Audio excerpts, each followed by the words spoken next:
Programme हालात हाज़रा देखने वालों की खिदमत में मोहब्बत भरा सलाम। नाज़रीन, आज बात करेंगे कि इमरान खान की गवर्नमेंट क्यों ख़त्म की गई और इसके पीछे क्या राज है।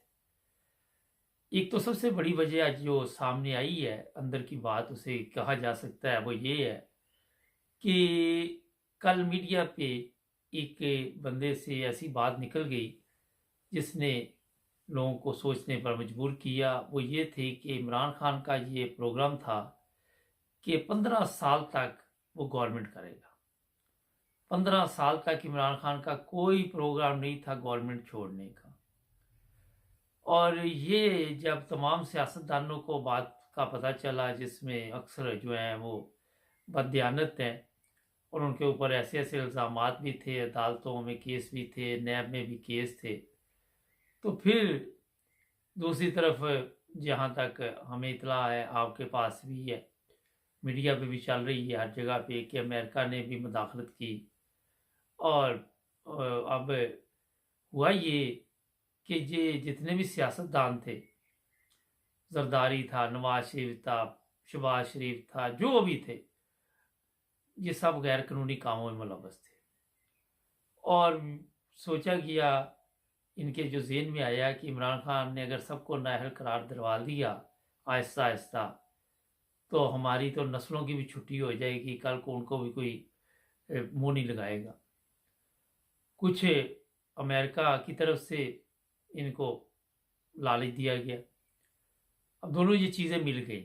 अब मैं आपको बताता हूँ कि उसके बाद फौरी तौर पे ये सोचा गया कि हम एक दूसरे को तो चोर चोर चोर कहते रहे, जो मर्जी कहते रहे। जरदारी ने कहा, शहबाज शरीफ ने कहा, और भी जो लीडर थे इनके, नवाज शरीफ था, अक्सर जो भी थे सीनियर सीनियर चोर उनको कह सकते हैं, सियासतदान तो नहीं कह सकते, सीनियर चोर डाकू जो थे, वो इस नतीजे पे पहुंचे कि ये हम सबको नाअहल करार दिलवाएगा और केस बनाएगा और 15 साल तक ये फिर बैठा रहेगा। तो बेहतर ये है कि इसके खिलाफ कोई ऐसा काम किया जाए कि अपने इख्तलाफात हम भूल जाते हैं, जो जो हुआ छोड़ देते हैं। हमारी अवाम जो है वो इतनी अक्लमंद नहीं है, इतनी समझदार नहीं है, ये बेवकूफ़ है। अक्सर पटवारी जो, उनको भी पता है, गधे हैं, बेकारी हैं, ये है वो है, ये सब चीज़ें मिला के आप देख ले तो फिर जो कौम की हालत निकलती है, जो नतीजा निकलता है, वो आपके सामने ही है।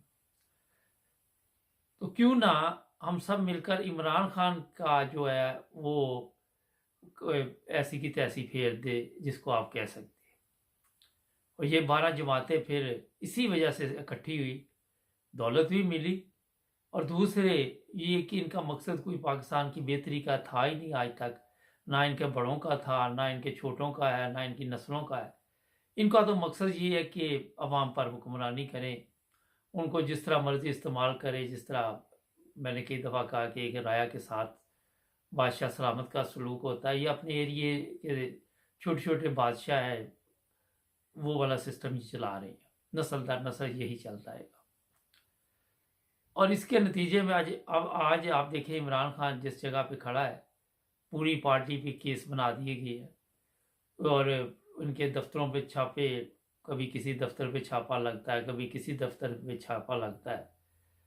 और जो प्लानिंग की गई वो यही थी कि इमरान खान के लोग जितने, जो काम ये हमारे साथ करने वाला था, हम इसके साथ मिल के करते हैं तो फिर ही सब जिंदा रह सकते हैं, वरना सबकी मौत थी, सियासी जनाजा निकल चुका था।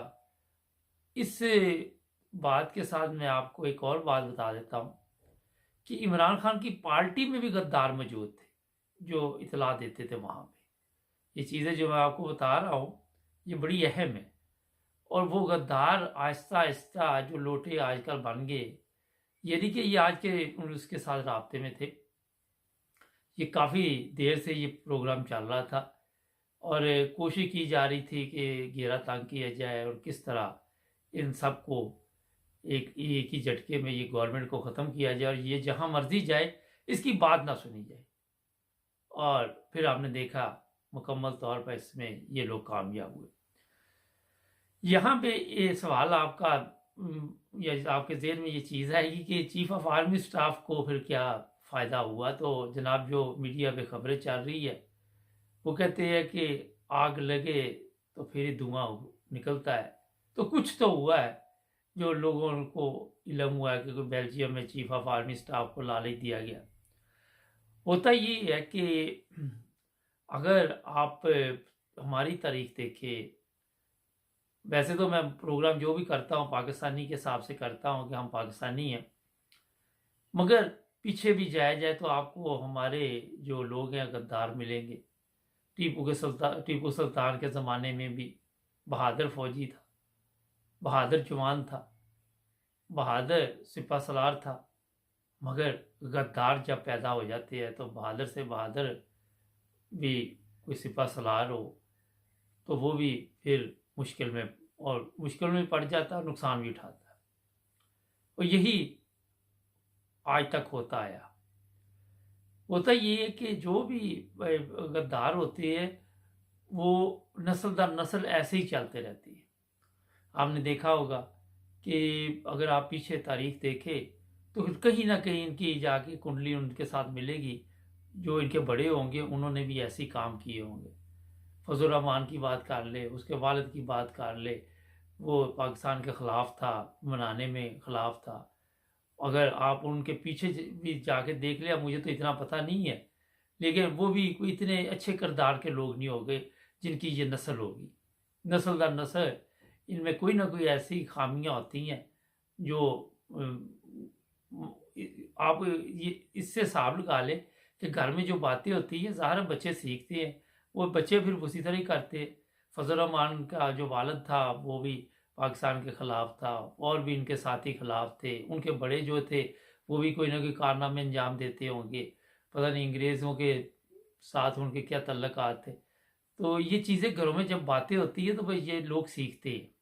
ये बददियानती जो है, जो आपने देखा कि शहबाज शरीफ है, उसका बेटे ने भी वही काम किया, जरदारी है, उसके बेटे के भी वही काम है, उसी अकाउंट से पैसे जाते रहे जहाँ से आपको पता है कि वो लड़की जो एयरपोर्ट पे पकड़ी गई थी, जिसके पास डॉलर थे, नाम अब आपको पता चल गया होगा।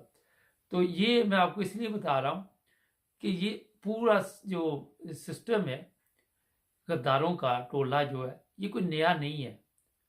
इसका मुकाबला करना बड़ा मुश्किल हो जाता है, क्योंकि आपको एक चीज़ बता देता हूँ मैं कि यहाँ पे जो यूरोप में लोग रहते हैं, फ़र्ज़ करें जर्मनी वाले हैं, ये जर्मन अपने मुल्क के मुहिब वतन है और अपने मुल्क के लिए ये सोच रखते हैं कि हम अच्छी ज़िंदगी गुजारें, हमारे मुल्क के लोग अच्छी ज़िंदगी गुजारें।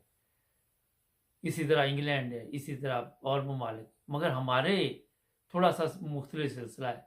वो कहते हैं जनाब मेरे बच्चे अच्छी ज़िंदगी गुजारे, मेरे बच्चे जो हैं उनको हर चीज़ मिलनी चाहिए, दूसरे बच्चों की किसी को फ़िक्र नहीं होती। जो कौम के बच्चे होते हैं उनकी फ़िक्र किसी को नहीं होती। ये फ़र्क है कौमों में। ईमानदारी जो है वो सीखनी पड़ती है, वो नस्लों में पाई जाती है। जब आप बेईमानी देखेंगे नस्ल दर नस्ल वही बेईमानी चलती रहेगी और वो तब्दील नहीं कर सकते अपने आप को। उनकी एक सोच ये भी होती है कि हमारे बड़ों ने ये किया तो हम कर लेंगे, तो कौन सी क़यामत आज दें। ये भी एक ज़हन में बात रखें। लोग ये भी सोचते हैं, कई लोग जो है वो गलत काम करते, उनको इसलिए भी शर्म नहीं आ रही होती कि अब्बा जी को कौन सी शर्म आती थी।